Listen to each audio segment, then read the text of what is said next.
Hey everyone, welcome back to a new video. I hope you had a great day. Let's take a look at some new malicious compliance stories, shall we? The first story is called, well, in Denver. At the time of this story, I had been working in search and rescue for the county sheriff for several years. I have been certified by the federal government as an emergency services manager. My plant manager was very happy to let me go whenever there was an emergency that required my assistance, as I was a 10-year employee and a hard worker. Then my plant manager goes on vacation. I received a page declaring a local emergency due to flooding. This is truly a serious emergency. I contact the plant HR and tell her I'm leaving, not knowing the head of corporate HR is there and has the phone on speaker. Corporate HR proceeds to tell me if I leave, it is job abandonment and I will be fired. I'm actually in the plant that day only to assist in epoxying the floor. The plant is shut down for Christmas. I explain it is an emergency and the plant manager has always released me for emergencies requiring my presence. She stands firm, so I contact the search and rescue manager, who promptly says it will be handled immediately. Within minutes, I am called to the front office, where the sheriff is on speakerphone. When the corporate HR lets him know I am present, he then states if anyone interferes with my going to save people, they will be arrested. He tells them he will be faxing them the relevant state law, as well as a letter explaining my duties within search and rescue and a glowing review of my service with the sheriff's department. He explains that these will go into my personnel file. Corporate HR may have a degree, but apparently no common sense. She starts to tell him, well, in Denver. The sheriff cuts in to tell her we are not in Colorado, but she can take a vacation in county jail if she wishes. Needless to say, I was quickly out doing search and rescue duties. That was 10 years ago, but the corporate HR manager still shoots me dirty looks whenever she visits the plant. I just laugh. The next story is called Not Definitive Enough. A couple of years ago, I worked at a hotel doing maintenance. I'll admit I wasn't all that good at my job, but I tried hard and tried to learn all I could. I had been starting to get miserable there. I had been at the place for 2 years and my supervisor was really starting to grate on me. But I got a 2-week break when my grandmother had an injury. I took care of her when I wasn't there. So I informed the hotel I would be gone for 2 weeks to make sure she recovers, and they said it was fine. So I'm nearing the end of the 2 weeks. I was going back the following Monday and I get hit up by my supervisor, chastising me for not communicating with him, but instead choose to talk with the front desk manager. That was because she cared enough to ask. He wanted to know when I was coming back. I said probably Monday. I was leaving myself a little wiggle room in case something else happened. He comes back with, that's not definitive enough for me. So I said, fine, see you Monday. I thought that was the end of it, but no. Thanks for the attitude. Now, if he had left it at that, I still might have gone back when I was supposed to. But then he comes back with, no one is forcing you to come back. If you're not happy here, quit. I stared at the message for a bit and thought, wow, I really am miserable there. Okay, so I sat down and wrote my resignations. I went in the next morning with my shirts and my keys. I had to explain why I was quitting twice, once to the front desk manager and then to the owners. They didn't want me to leave, tried to get me to stay. I told them my supervisor was the reason. The owners wanted me to sleep on it, but my mind was made up. I thanked them for everything, tossed my keys in the shop where my supervisor's office was and left. The supervisor tried to get me to come back too, but I simply told him to screw off. The third story is called Option 2 It Is. The summer after my senior year in high school, I rocked collecting shopping carts at a grocery store. I lived on the coast, so it was hot as hell during the summers. It was one of those uppity grocery chains, so we had a pretty strict dress code. But because I worked outside a good portion of the day, management let me wear khaki shorts and a short sleeve button up. All was fine until towards the end of the summer when we got a new general manager who was much stricter on policy than the old one had been. When I came in for my first shift with the new manager, he called me into his office. This is vaguely how our conversation went from what I can remember.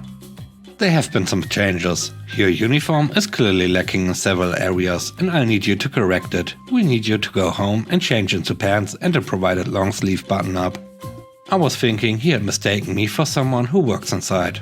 Actually, sir, I collect cards, so I'm allowed to wear shorts. "Son, I said what I said. Either you adhere to the dress code or you go home." So I don't have a choice but to wear pants in 90+ degree heat in the height of summer? That is the policy, and being smart with me is not getting us off on the right foot.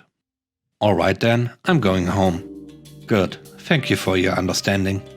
I walked out of his office, fully understanding that he expected me to actually come back. But his ultimatum was to either wear pants or not come to work, so I chose the latter. I was going away to college in a couple of weeks, so I chose not to sweat my balls off 6 hours a day for $7.25 an hour.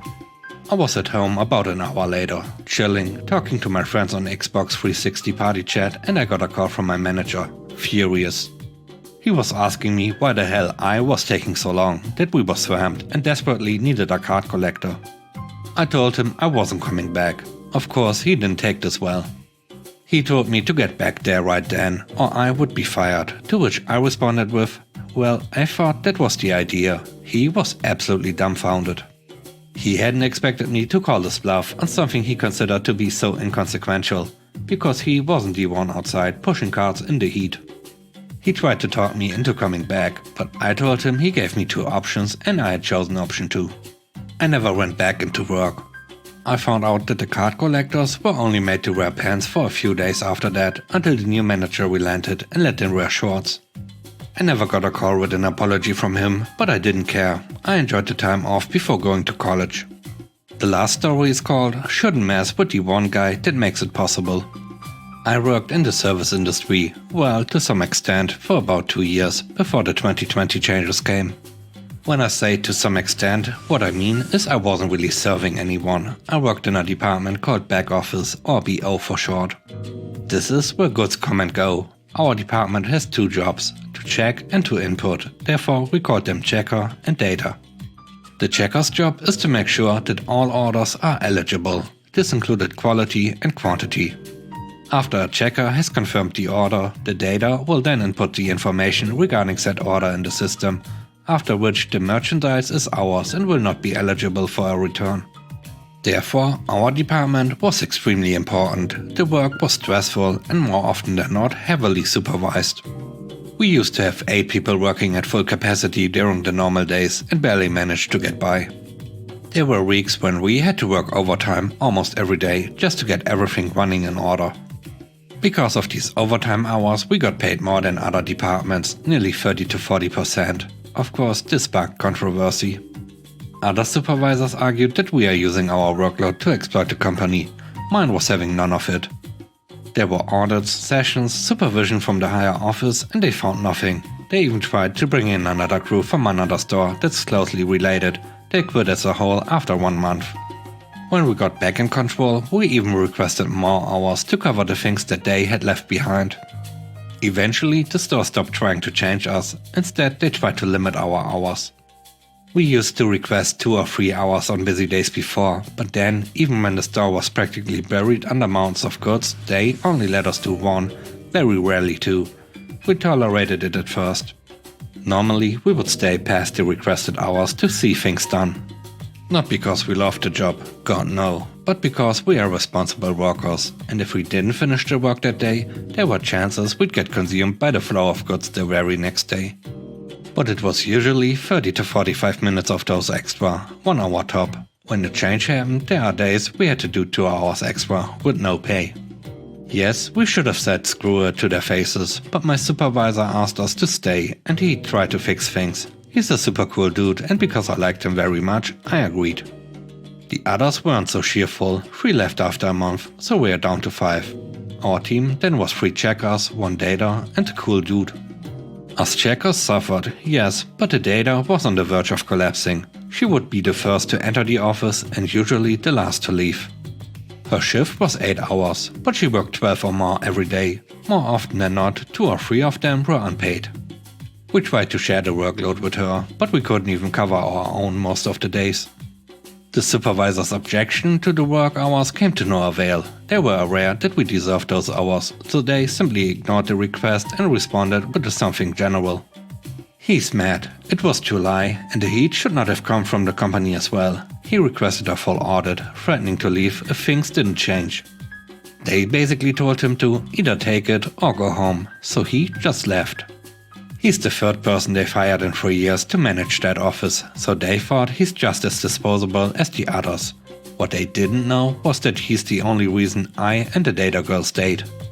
So when we knew what happened, we immediately noticed human resources that we also will be leaving.